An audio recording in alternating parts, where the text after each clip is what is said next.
place apart. 8:40 p.m. at Domain Stadium over there in Perth. Fremantle has won just one of the last 5 over Sydney, and it was on that night, Parker. It was, and I'd love to be in Perth for this one. I reckon this might end up being the match of the not only the fixture for the year, but the one that is significant. He's going.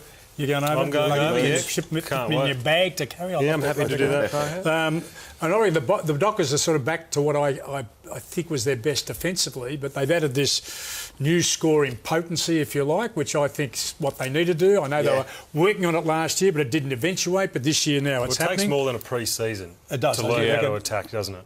Well, I would think. I reckon it's much harder, much easier to teach defence, much harder to teach offence. From a coaching point of view, I found that I just coached defence and didn't worry about kicking goals.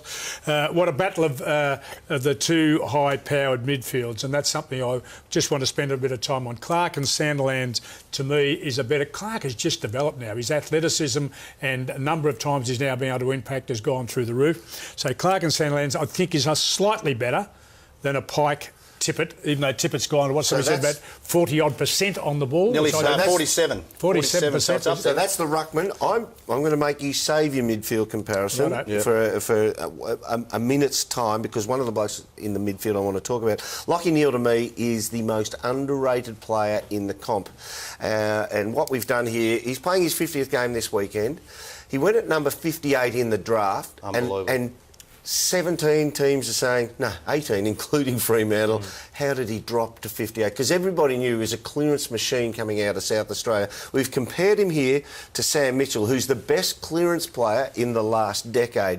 And Lockie's numbers are in the blue, on the blue graph. Games and disposals, and then you look at them against Sammy Mitchell. This kid gets in so close, and his instinctive, reactive time to catch the ball, Shorey, which you have the best understanding in here, of being super close to the ruckman. I haven't seen anyone in the comp who's as good at it as him. And it helps that he's got the massive midfield with the Fife, the Mundies, who else is there?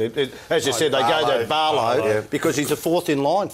But he's first in. Oh, he's a super But player. he's living in their shadow, exactly. so he gets off the hook. That's exactly right, isn't it? Because none of us, until we were confronted with those stats, didn't realise just how much impact he was making. I think he's almost a replacement for Crowley. That's what I was thinking of it. And he's doing so much more in closing down, but offensively, than Crowley was able to do in that role. Mind you, a lot of the Brisbane era when Des Headland was always getting off the chain because he had Voss, Lappin, Ackermanis, all of those guys, and all of a sudden but he's more inside.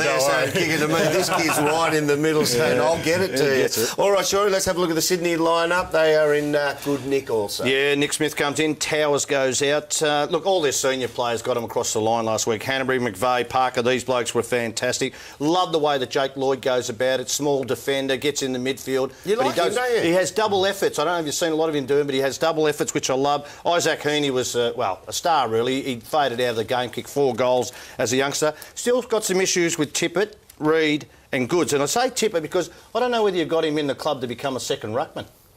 I thought he was there for a key forward to kick goals and maybe kick 60 and add to whatever Buddy can go to. If he can do both, that might help him. I'm not too sure. But let me tell you, I've never 40% in the row. I don't say it, but 47% now. 47, so it's a lot. But the other thing is Buddy. If Buddy didn't play last week, I reckon they would have got beaten last week. Absolutely. Because every time they were tested, Buddy would just kick a goal from somewhere to do it to get their nose in front. Maybe that's why Tippett's playing more in the ruck to give Buddy some more room. Well, that might be an issue. Tippett was. You have a look at the stats. Tippett was more on the ball when he was doing that work. Yeah. So it's a division that we thought would work, but in fact the concentration of Franklin's better. But Moons, if it gets up to 35% like it did the year before Hawthorn won their last premiership when they asked him to take a backward step, you don't want to get in that much. It's unhealthy. Unhealthy reliance. Yep. Parko, I snipped you before. Let's go to your midfield comparison, because these two teams have a great middle of the field component too. They do. At the moment, potentially some others are there to pass them, but this to me is probably as big a contest, and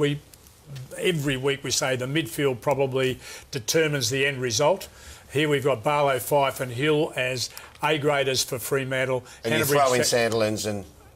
as the ruckman combination. I think that's just a slightly better one. I'm not saying they're A and B graders, but one's an A grade combination, the other one's probably a B plus, versus Hanbury, Jack Kennedy and Parker, 4 in that domain. So Sydney are going to go in with I think a slightly, you might debate these, but a slightly more talented midfield. B. Well, and Neil B. What about B plus plus? Well, you think, well, we'd argue that. But this is why we have coaches box, isn't it? So we all debate things. I've got Mundy and Neil as A's. No, A pluses. I'm A's. Both of those? Yeah, I've got them A's. Yeah. Well, but that's why you have debate. Well, in that case, then you're going to say you're going to convince me that they are more talented, but maybe don't quite have the number. I reckon going with 9 talented versus 8 is significant. People would argue that's not, but it is. That's their strength. And you've got Pearce, who's doing some good work. Subin, who I think might become a decent midfielder, but is doing close-down job.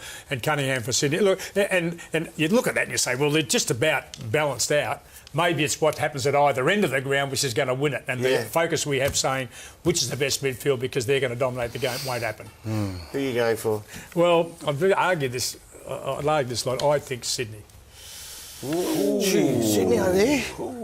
I'm going Freo for me. Oh, I'm going Freo. Exactly the argument you had. They've got more A-grade midfielders than Sydney, I think.